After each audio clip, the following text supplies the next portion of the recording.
Química Orgânica 1. As ligações carbônicas.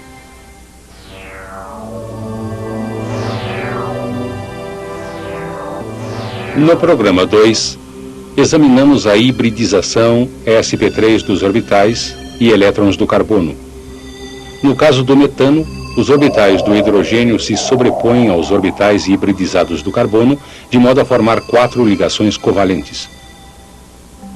Essas ligações chamam-se ligações sigma, e as ligações sigma são arranjos relativamente estáveis.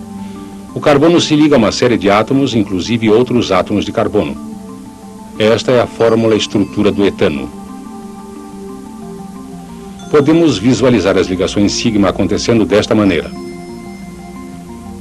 2 orbitais sp3 do carbono se superpõem, enquanto os orbitais sp3 restantes se sobrepõem aos do hidrogênio para assumir esta configuração no etano. Até aqui só examinamos ligações sigma, mas como os átomos do carbono formam as ligações duplas indicadas pela fórmula estrutural do etileno? Para descobrir, primeiro temos de voltar ao carbono em seu estado bruto. Como qualquer mágico competente, o carbono tem mais um truque quântico na manga. Voilá! Um novo estado híbrido. Repare que este modelo híbrido tem uma estrutura diferente da dos modelos com orbitais sp3. E é este estado híbrido específico e diferente que vai explicar a natureza da ligação dupla. Para compreender como esse estado híbrido se formou, vamos pegar o carbono em seu estado bruto e usar um diagrama de energia, tendo em mente que o que estamos montando é pura hipótese. O carbono contém 2 elétrons no orbital 2s e 2 elétrons no orbital 2p. Com uma carga de energia, um dos elétrons do orbital 2s é deslocado para um orbital 2p.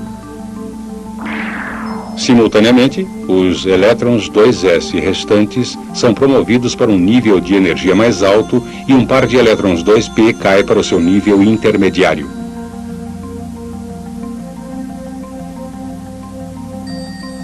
Esses orbitais hibridizados chamam-se sp2 e seus elétrons chamam-se elétrons sp2.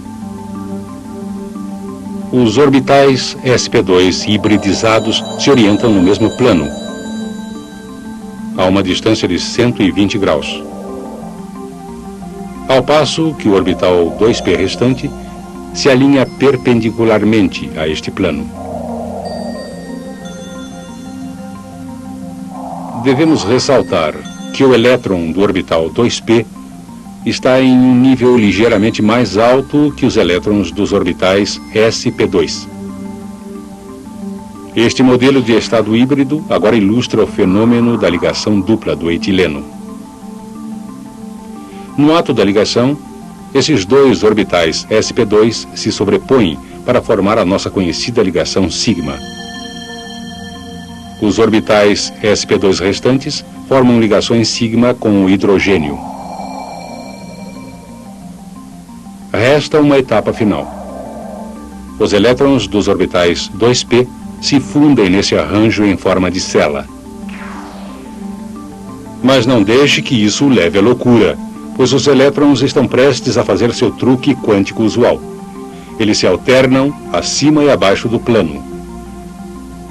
A superposição de elétrons de carbono nos orbitais p chama-se ligação π.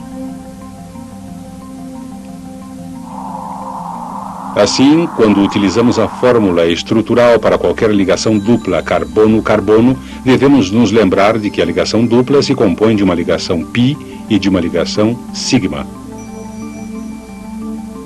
É o local da ligação π que é mais vulnerável ao ataque químico. Por quê? As ligações π são mais fracas do que as ligações sigma, porque os elétrons π estão, em média, mais distantes do núcleo que os elétrons sigma. Em moléculas como a do etileno, a ligação π mantém os hidrogênios dos 2 átomos de carbono alinhados no mesmo plano. Além de funcionar como uma camisa de força neste caso, os elétrons π são aventureiros, em maneiras que ultrapassaram os sonhos de Kekulé.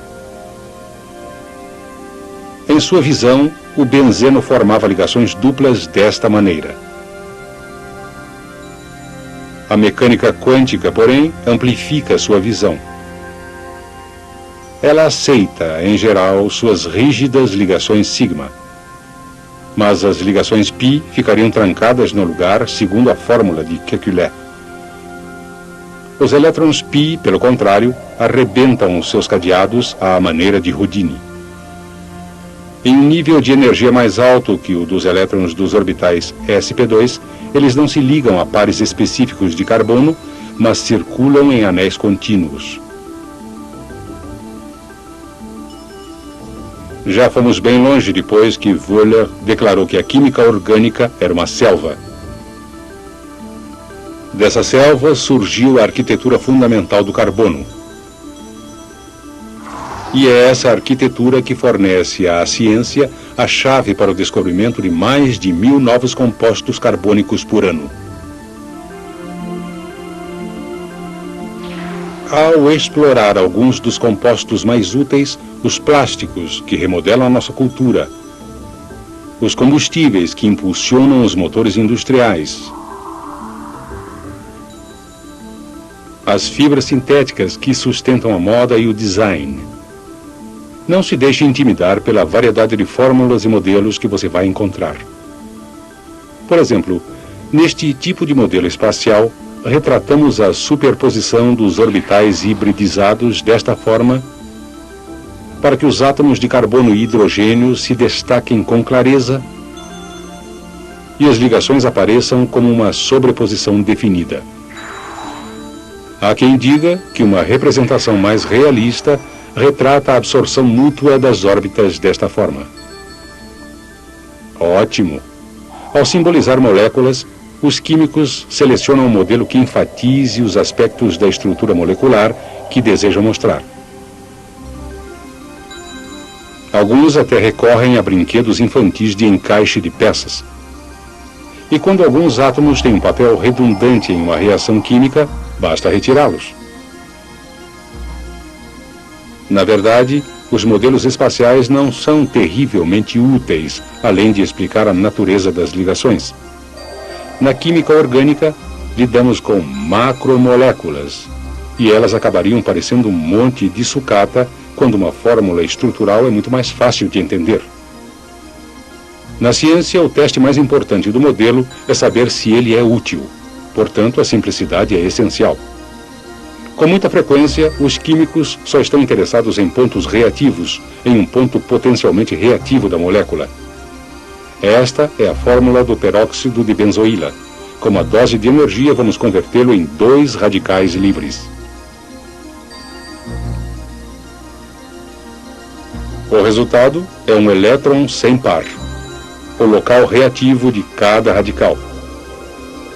Os químicos adoram taquigrafia e por isso substituem os átomos supérfluos pela letra R. Como isto é um programa de televisão, vamos tomar uma pequena liberdade também. A nossa forma abreviada para o radical é uma esfera, à qual vamos anexar um elétron faminto. Mais adiante, nesta série, vamos explorar a ação comilona deste radical, em 3 dimensões. O mundo real dos átomos e das moléculas.